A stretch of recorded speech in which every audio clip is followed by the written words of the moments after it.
On va parler de la notion de PGCD, plus grand diviseur en commun entre deux nombres entiers. Et du même coup, on parlera des diviseurs de nombres. Qu'est-ce qu'on entend par diviseur de nombres? Si on a un nombre A, les diviseurs de nombre A sont des nombres qui le divisent sans reste. Ça veut dire un quotient exact. On fait la division avec les diviseurs, on a un quotient tel que le reste est nul. Le reste est 0. Donc, on peut trouver les diviseurs de nombres,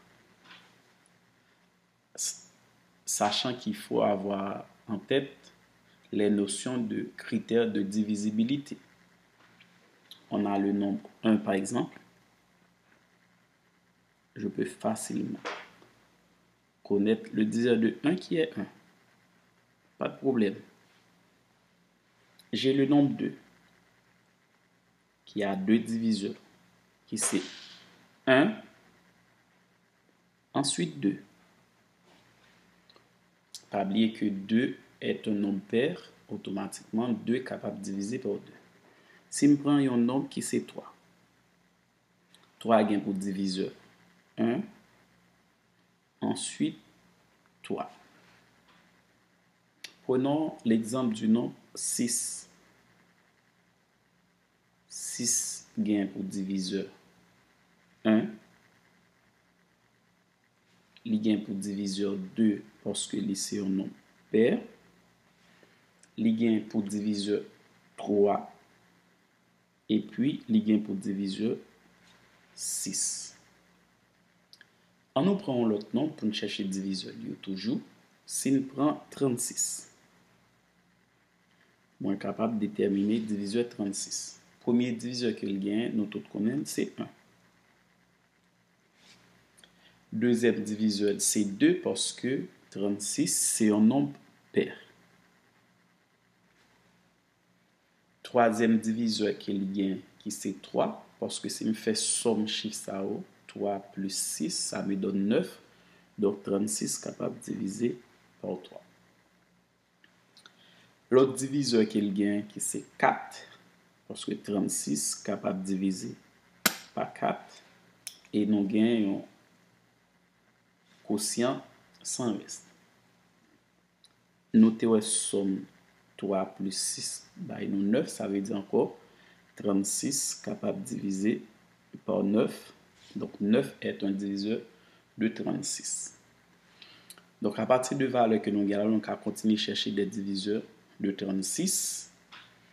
Donc nous gagnons 9. Si nous gagnons 9, ça veut dire nous quitter valeur 8, 6 en dessous. Nous allons chercher des valeurs qui sont supérieures à 9. Donc nous ne pouvons pas prendre 2 fois 4, 8 parce que nous avons déjà gagné 9 là déjà. 8 n'est pas capable d'un diviseur de 36. Mais nous gagnons 3 fois 4, 12. 12, c'est un diviseur de 36. Nous gagnons 2 fois 9, 18. C'est un diviseur de 36. Et puis nous gagnons 36 qui est à la fois un diviseur de 36. Alors nous prenons l'autre nombre qui est beaucoup plus grand pour nous capable de déterminer et diviseur qu'il y a.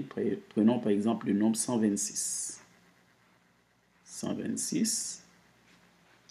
Donc, à essayer de trouver des diviseurs pour 126. N'oubliez pas qu'il faut avoir en tête les notions des critères de divisibilité. Un nombre est divisible par 2 quand ce nombre est pair. Un nombre est divisible par 3 quand et la somme des chiffres formés par ce nombre est divisible par 3. Un nombre est divisible par 4, c'est si les deux derniers chiffres partant de la droite vers la gauche, les deux derniers chiffres, si ces deux derniers chiffres-là, et le nombre formé par les deux derniers chiffres est divisible par 4, alors ce nombre-là est divisible par 4. un nombre est divisible par 5, c'est si ce nombre-là est terminé par 0 ou par 5. Un nombre est divisible par 6, un nombre entier, c'est si on considère les deux premiers chiffres partant de la gauche vers la droite, les deux premiers chiffres, si ces deux premiers chiffres-là, le nombre formé par ces deux premiers chiffres-là est divisible par 6, etc., etc. Donc, il faut avoir les critères de divisibilité. Il y a des rapports, par exemple, un nombre est divisible par 21, c'est si ce nombre-là est divisible à la fois par 3 et par 7. Un nombre est divisible par 14, c'est si ce nombre-là est divisible par 7 et par 2 en même temps. Donc, on peut faire des idées et constituer des méthodes pour trouver les critères de divisibilité pour facilement. OK, 126 est divisible par 1. C'est divisible par 2 parce que c'est un nombre pair. On fait 1 plus 2, ça donne 3, plus 6, ça donne 9. Ça veut dire que c'est divisible par 3. Ce n'est pas divisible par 4 parce que 26 n'est pas divisible par 4. Pourtant, c'est divisible par 6 parce que 12 est divisible par 6. Ce n'est pas divisible par 5 parce que ce nombre-là n'est pas terminé ni par 5 ni par 0. C'est divisible par 7 parce que 18 fois 7, et donc c'est facile, donc 126. 18 fois 7, ça donne 126, c'est divisible par 7. C'est divisible par 9 parce que 6 plus 2, 8 et 1, 9. Ce nombre-là est divisible par 9. Alors, du même coup, on peut faire des rapprochements pour voir quels sont les autres diviseurs de 126. On a là 2 fois 9, 18. C'est divisible par 18 parce que c'est à la fois divisible par 2 et par 9. C'est divisible par 21 parce que c'est divisible par 2 et c'est divisible par 3 et par 7. C'est divisible par 21. C'est divisible aussi par 42 parce que c'est divisible par 6 et c'est divisible par 7. Par 42. Et c'est divisible par 63 parce que c'est divisible par 9 et c'est divisible par 7. Donc, c'est divisible par 63 et en fin de compte, c'est divisible par 126. Donc là, nous avons une liste de tout diviseur 126 sur. Nous avons une liste tout diviseur 36 ici. Nous avons une liste tout diviseur 6, diviseur 3, diviseur 2, diviseur 1. Donc avec les critères de divisibilité, c'est facile de reconnaître les diviseurs et d'identifier ou bien de trouver tous les diviseurs de nombres. À remarquer bien, nous avons des similitudes dans le diviseur que nous regardons là aussi. Nous avons 1 gain pour diviseur 1.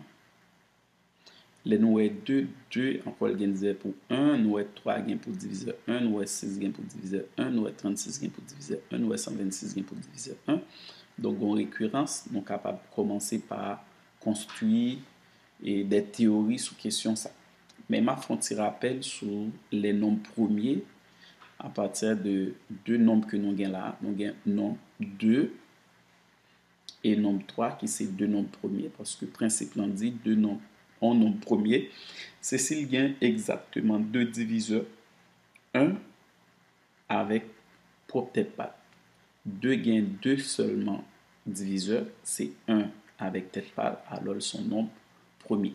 3 gain pour diviseur 1, ensuite 3, c'est un nombre premier, tandis que le reste nombre que nous gagnons là, il n'y a pas nombre premier dans l'histoire. Mais en nous gardant l'autre notion assez intéressante et importante pour nous là, c'est qui ça nous est diviseur propre. Si nous prenons diviseur propre, les diviseurs propres, c'est qu'il est sur eux. Eh bien, c'est tout diviseur en nombre gain sauf nombre blanc. Si nous prenons, par exemple, 2 gains pour diviseur propre, 1. Si nous prenons 2, diviseur propre, 2 gains, c'est 1. Si je prends 3, 3 gain pour diviseur propre, 1. Si je prends 6, 6 gain pour diviseur propre, 1, 2, ensuite 3. Si je prends 36, 36 gain pour diviseur propre, 1, 2, 3, 4, 9, 12, ensuite 18.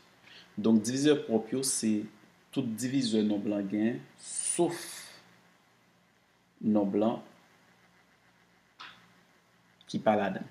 Donc, si je prends 126, 126, les gains pour diviseur propre, 1, 2, 3, 6, 7, 9, 18, 21, 42, 63. Donc, ce sont les diviseurs propres. Maintenant, qui rôle diviseur propre? Diviseur propre est capable de permettre que nous connaissions les nombres parfaits. Nombre parfait. Avec diviseur propre, nous sommes capables de connaître nombre qui est parfait. Un nombre parfait, c'est là que nombre ça égal à somme diviseur qui est par exemple, moi j'ai nombre ça qui là, moi carré qui nombre qui est parfait là-dedans. Si je fais somme tout diviseur et lié égal à nombre blanc, alors là ça nous dit nombre ça son nombre qui est parfait. Si nous prenons 6 par exemple, diviseur 6 gain c'est 1, il gain 2 comme diviseur propre et puis il gain 3. Donc dans le diviseur propre ça on fait somme là 6 égale à 6. Alors 6 est un nombre parfait. On cherche si nous prenons l'autre nombre qui est capable de un nombre parfait. On nous prend par exemple 28. 28 gain pour diviseur propre 1. Il gain 2. Il gain 7. Il gain 14. Il gain 14. Il gain 4 aussi. Il gain 1, 2, 7, 14. Il gain 4.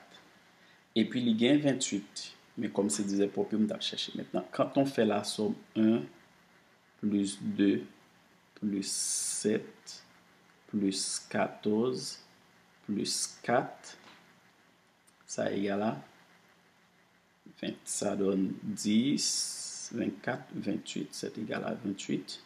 Alors 28, c'est un nombre parfait. Donc avec les diviseurs propres, on peut trouver les nombres parfaits. On peut savoir si un nombre entier est parfait ou pas. Alors, dans la liste diviseur que nous avons bien là-haut, et calcul que nous faisons là-haut, nous allons noter certaines informations importantes. Alors, c'est parti. 1. L'ensemble des diviseurs d'un entier est fini. Si nous cherchons tout diviseur en nombre qui est fini, il est limité. 1. C'est un diviseur pour tout nombre entier que vous considérez. Tout nombre entier, c'est diviseur 0, sauf 0 lui-même. Pas gain un nombre entier qui gagne 0 comme diviseur. Quel que soit deux nombres entiers que nous considérons, il gagne au moins un diviseur en commun. On revient sur cette route-là.